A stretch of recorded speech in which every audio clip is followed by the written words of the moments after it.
वासाची किंमत. कुंदापूर जवळच्या उमराच्या वाडीत शिवानी राहायची. 8-9 वर्षाची शिवानी होती. भारी चतुर.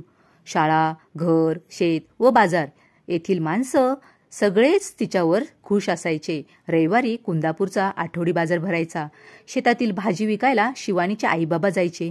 सुट्टीमुळे सोबत शिवानीही जायची. शिवानी आईबाबांना हिशोबात मदत करायची आणि मधून बाजारात चक्कर मारायची.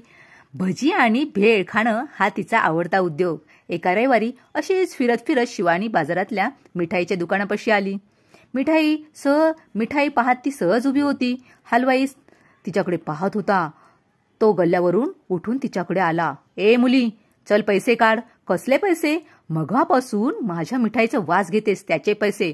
अहो, पण मिठाईचा वास तर येणारच ना, म्हणून काय वासाचे पैसे द्यायचे? पैसे दिलेच पाहिजेत, म्हणून हलवाई ओरडू लागला. हळूहळू बघ्यांची गर्दी जमली. काय हा माणूस आहे, नेहमी असंच काहीतरी विचित्र वागतो, खुळाच दिसतोय. शिवानीला काहीतरी सुचले. ठीक आहे, थांबा, मी पैसे घेऊन येते, असं म्हणून गर्दीतून वाट काढत ती आईबाबांकडे निघाली. आई, भाजी विकून आलेल्या चिल्लर पैशांची थैली दे ना ग. का ग, काय झालं, कशाला पाहिजे?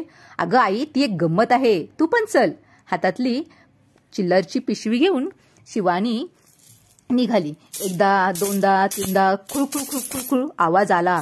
गर्दीतले लोक शांत होऊन ऐकत होते. मिळाले पैसे? कसले पैसे? कुठं मिळाले? अहो, तुमच्याकडून मी काय घेतलं? मिठाईचा वास, आणि त्याची किंमत काय असणार? पैशांचा आवाज, बरोबर की नाही?